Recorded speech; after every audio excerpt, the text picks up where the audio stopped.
Welcome along to the SUTV show, where this weekend we're back at Bramall Lane. Manchester United are the visitors down at the Lane, and in a few moments we'll be looking ahead to that game, as well as looking back at the events from Fulham last time out and speaking to Blades defender Auston Trusty. Before we get to the business though, let me first welcome along former Blade Carl Asaba. Thanks for having me back. Great to have you alongside us as always, Carl. Let's begin this show by looking back at Craven Cottage. A fortnight ago now, so time to reflect on that performance. You were at the game. What are your thoughts? Yeah, obviously it was a game that lots of us were thinking we could, come back with some points and another improved performance. Unfortunately, Fulham are a well-established Premiership team now. They play a very high-pressure, intense game, and they started like a house on fire. How we managed to keep them without scoring for the first 20 minutes was testament to the defence and to Wes, because Fulham, full of intent. They're playing in front of their home ground, and it was a great atmosphere. But we did, and again, we were able, out of our own quality, to carve out a few chances. It wasn't the most flowing display, and I thought the formations were a bit of a mismatch. But the boys, again, they stuck in there. They showed their determination, and even with the horrific scenes, and everyone wishes Bash the speediest of recoveries, the boys were able to refocus. I've been on pitches where teammates have suffered injuries, and it is hard. You spend every day with the person, and testament to the players that they're able to refocus in such a tough conditions. Well, let's talk about the injuries. You quite rightly highlight Chris Basham, a horrific injury on the day, clearly affected players and coaching staff alike. It overshadowed the result. He is one of the most liked players at this club. He's warm, he's personable, he's given great service to Sheffield United. You've mentioned your experience as a player. How does it affect the rest of the team, and how easy is it to move on? Well, no, it does. It is a big, as you say, he's not just a player. He's a legend of the club. His overlapping fullback position was seen by other coaches. They used it was revolutionary, wasn't it? It completely was, and he is an infectious character.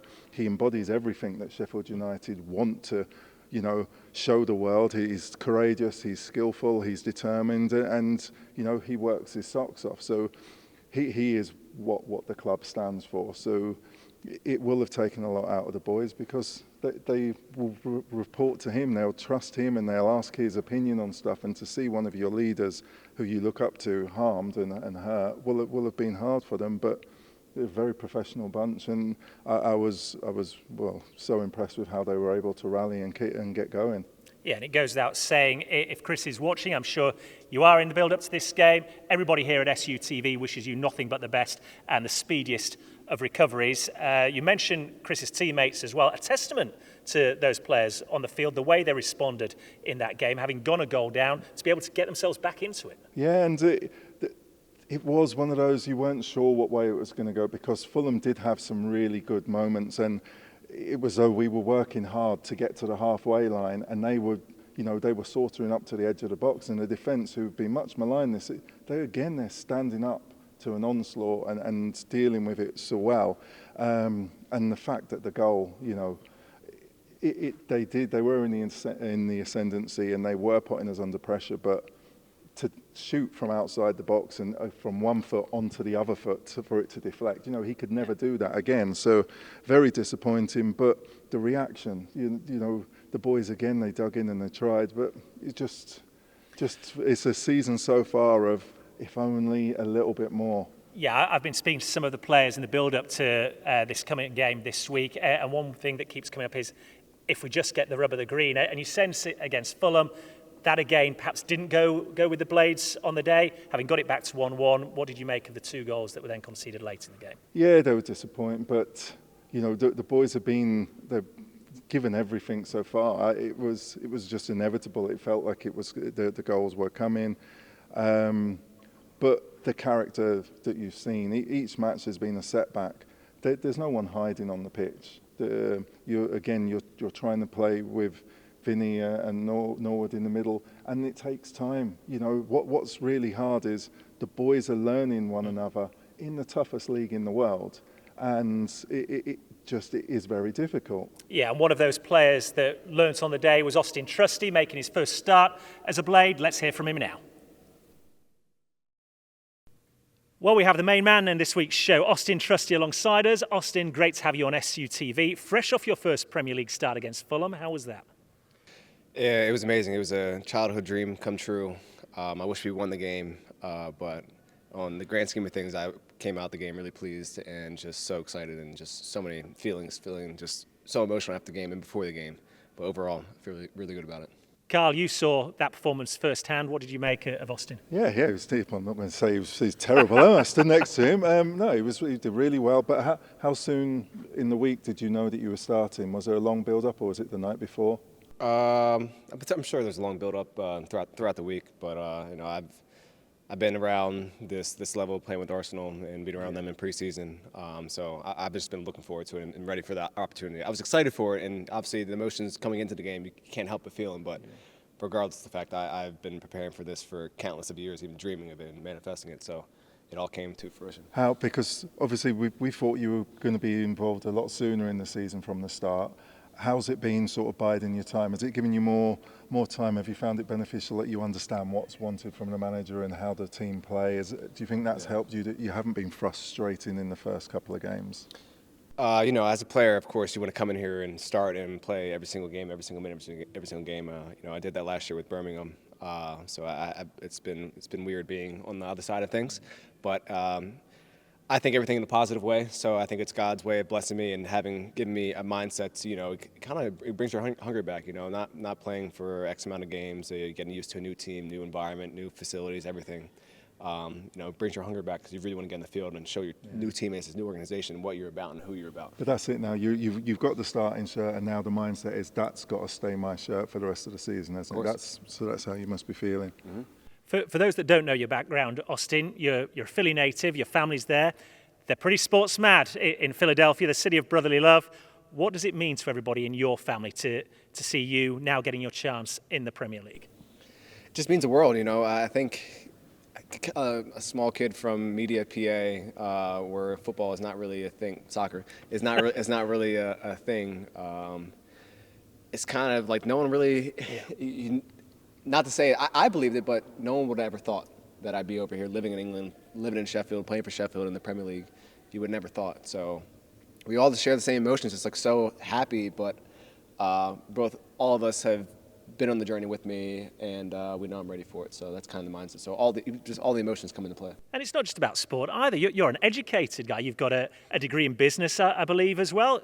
Lends itself quite rightly to the focus going into games for Sheffield United this season. Yeah, that was 2 classes over 5 years straight. So just two for 5 years, and so it was a long time coming. I was ready to get done with it, but now I'm big on educating myself, and my parents are. They had 6 kids, and all of them went to college and graduated college, so I couldn't be the one that didn't. So Carl shared the same philosophy growing up, didn't you, Carl? You're an educated guy. I went to university, yes, but what did you study? Money, banking and finance. There you go. You see, he's always in charge But it of the became cash. apparent in the second year I was not going to complete it, so thankfully I signed and played football from the second year onwards. But no, well done for completing. Well done. Got to ask you as well, huge game this weekend, Manchester United at Bramall Lane. We often talk about the Bramall Lane factor, what the fans can bring to games like this, but for you, playing in the Premier League in this country against Manchester United, does it get much bigger than this? This is the best league in the world, and that's one of the biggest teams and biggest names in the world, Man United. So, yeah, it's ginormous. But I think myself, I'm ready, and also the team, we're ready. Even training this week, you can see a whole different shift in the mindset and how guys are approaching this week. It's the beginning of the season hasn't been the best for us. We can't lie about that. And I just wish going into it in my first starts in this team, you would start to see a shift, and I really, truly, I see it. So I hope we can show the fans that, and they can stick behind us as they have been in the past seven games. Then the home games are really big for us, so if they can stay behind us and cheer us on, it's really good. This would be as good a game as any to get that clean sheet, wouldn't it? Mm-hmm. And just on the formation, the defensive position, what's your preferred position of if we do play 3 at the back? Do you prefer to be the central one or the one to the left? Or do you just take it as it comes? Whatever the team needs, I think I could play any position. I could play forward, you know. But he's a manager's dream. Perfect. But all defenders think they can be strikers. It's not easy being a striker. It's not easy being a defender. Don't start him on goals. He'll be telling you about all 10 of them that he scored for Sheffield United. Apparently I scored a hat-trick 21 years ago today for Sheffield United. Long ago, Austin. Frightening. Well, listen, Austin, great chatting to you. We hope it all goes well for you this weekend. Appreciate it. Thanks for joining us. Let's catch up with a teammate of yours now, someone we hope will be lining up alongside you come Saturday night, Anel Ahmedhodzic.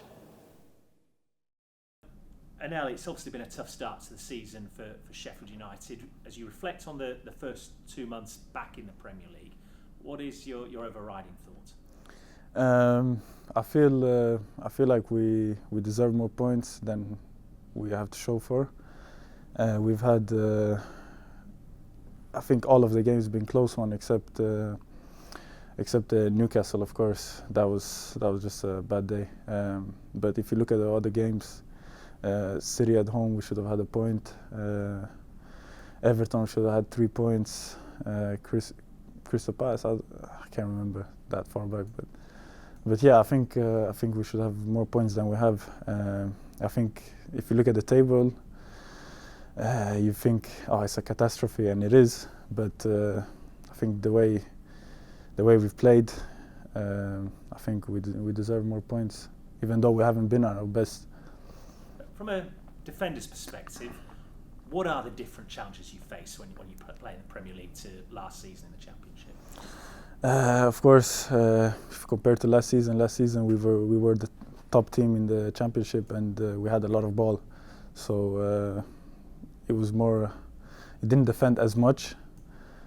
This season, it's been a lot of defending, and it's been tough, especially since it's also higher intensity.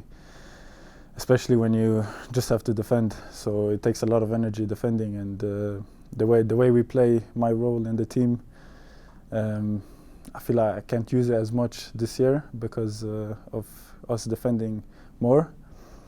I think that's the biggest difference, that we have to defend more. We don't have as much as the ball, and the intensity and quality of the players we play against. One mistake is one goal. And yes, last season you were able to have the license to carry the ball out of defence, add an attacking option. I guess this time around, when you're not seeing as much of the ball yourselves, the greater emphasis is on the defensive side. Yeah, the coach still wants me to do that. He's giving me the license, but it's difficult to do it because you don't have as much energy as you do because you're defending most of the time, and that's where your energy goes. But I think as the games go on and as the fitter you get, it will become easier. You did say it had been a frustrating first couple of months back in the Premier League. I imagine that doesn't help when you suffer injuries, none more so than what we saw happen to Chris Basham. I don't know if you've been in contact with him since he picked up the injury, but how has that affected everybody here? It's horrible. It's really a horrible injury, and it happened to the nicest guy I've probably met in football, and yeah, I'm very gutted for him, and we were all devastated when it happened, and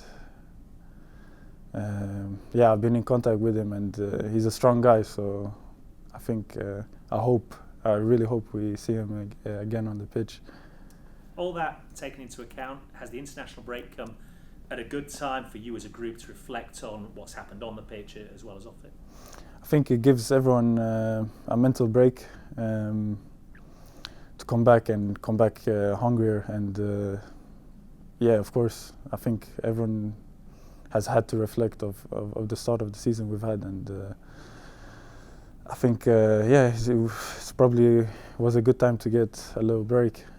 Well, let's look at the fixtures coming up, because it doesn't get any easier. Manchester United this weekend, then Arsenal, Brighton come up in a few weeks as well. This is the week in, week out grind of the Premier League.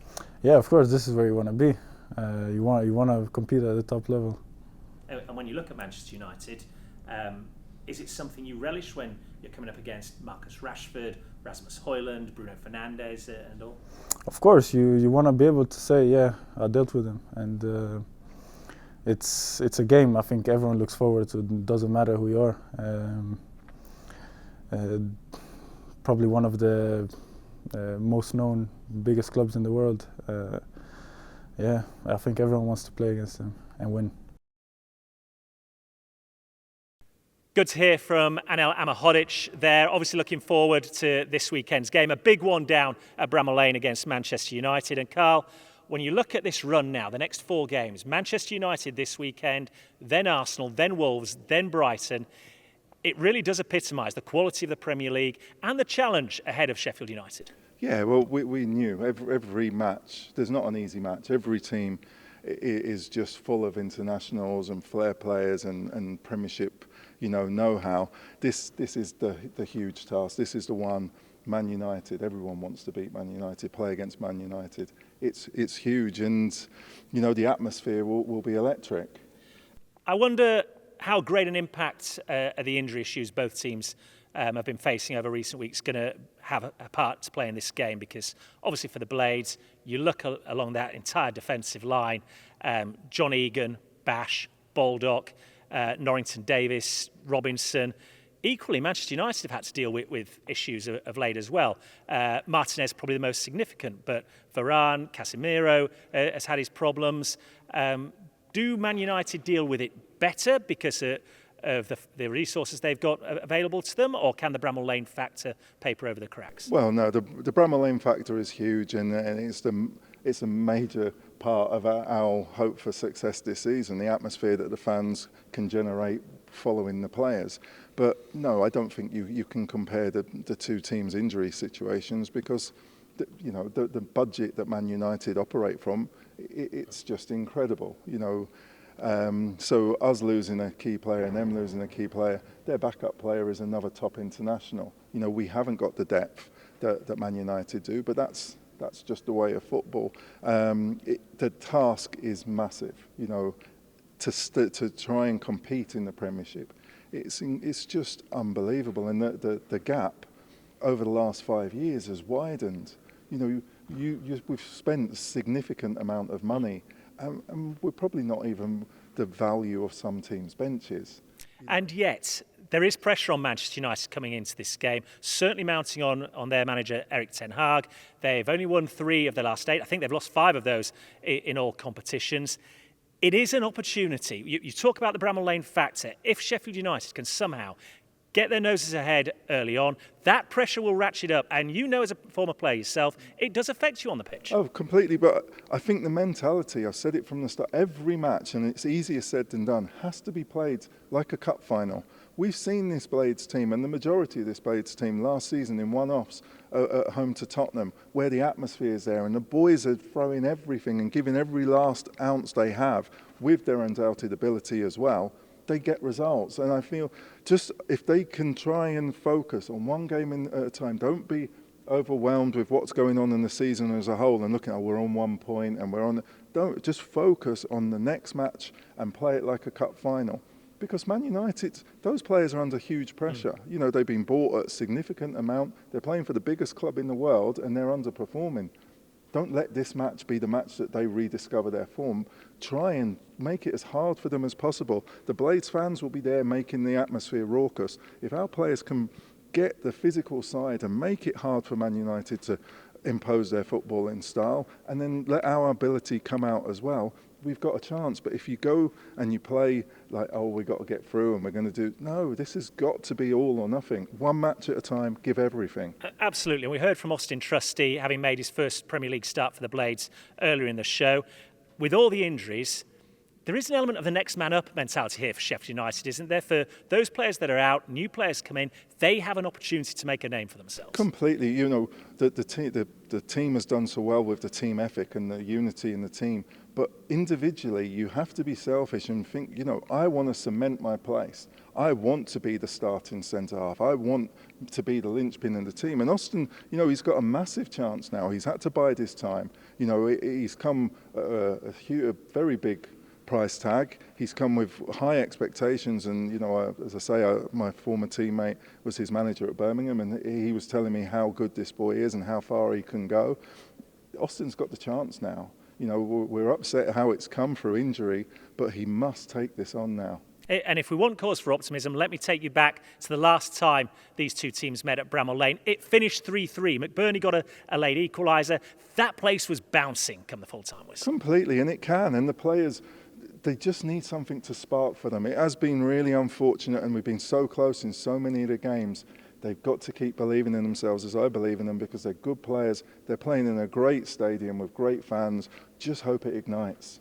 OK, we need to hear from the manager, Paul Heckingbottom. It's a big game for Sheffield United, big game at Bramall Lane. Here are his thoughts ahead of Saturday. Can we start with the injury to Chris Basham? How is he? Have you spoken to him in the last few days? And can you update us on the bigger picture with injuries? John Egan, Tom Davis, what are we looking at in terms of timelines on these injuries? Yeah, but Bash first and foremost, he's still in hospital, so he's going crazy inside those four walls. He's had a couple of operations which were needed and necessary, so hopefully he'll be getting home to his family in the next few days. But like I said, they release you when they're ready, don't they? So as it stands, he's in the right place. They're monitoring him, making sure everything's okay. And the moment that they're happy for him to go, he'll be back up home with his family. Yeah.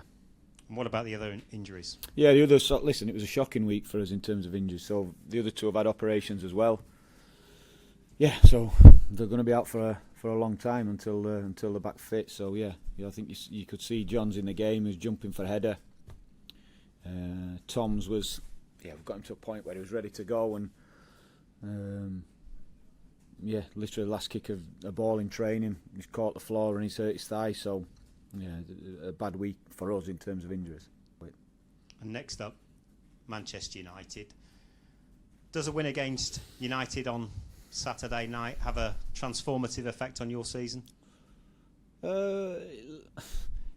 Maybe the feeling about it, but it won't. It's 3 points. I think we know what we're in for this season, and we're up for that fight. We're going to be in our own little league, if you like, at the bottom. That's fine, unless we can change that around by positive results. But I think all it does, it changes the mood. It's a reward for the effort of the players. I think that's all it is. We can't look beyond that. But we'll be fighting and giving all we can to get those 3 points, and then see what that does. The thoughts of manager Paul Heckingbottom ahead of this weekend's game. Carl, I'll give you the final word on this big game, big match atmosphere, under the lights at Bramall Lane. What does Sheffield United need to do to cause the upset? The players have to give the fans something to get behind and cheer. The tackles must be all like 100% Robbo tackles. The commitment must be there. And the fans will be there. The fans love this set of players. We need the intensity, because they play a good style of football. If the physical side and the mentality, the courageous mentality is there, it will be tough for Man United. Don't go toe-to-toe and pretty them. Make them fight for it. And I believe our players, with their commitment and their ability, it could be a good evening. Let's certainly hope so. I can't wait for this one. It's going to be a cauldron inside Bramall Lane. Thanks once again for joining us on SUTV. We look forward to seeing you again next week ahead of the Blades trip to the Emirates, when we'll take on Arsenal.